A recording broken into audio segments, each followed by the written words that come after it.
A useful tool to help you clean your gums is the interspace brush, also known as a single tufted brush or sulca brush, such as this one. It's a brush with a long handle with a tuft of longer bristles on the end. Periodontal disease causes deeper pocketing around the teeth that is more than the 2 millimeters that a toothbrush can reach. The aim is to reach these difficult to clean areas and sweep the plaque and bacteria from these stagnant places. Toothbrushing can clean the teeth above the gums and 2 millimeters below the gum line, except between the teeth. Between the teeth you can use floss or teepee brushes. This leaves the spaces below 2 millimeters underneath the gum line. Here you can use the single tufted brush.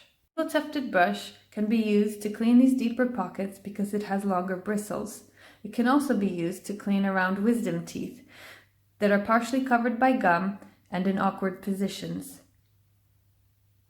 Single tufted brushes can also be used to clean around orthodontic brackets or implants, crowns and bridges.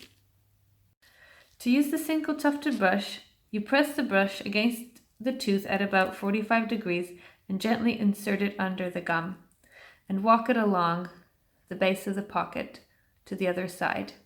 You can repeat this a few times. The bristles should be splayed for more effective cleaning. This sweeping motion removes the plaque and bacteria from under the gum. This will help you target specific areas where your dentist or hygienist has advised you to pay special attention. If used daily, over time, you will see an improvement and reduction in bleeding, swelling, and redness.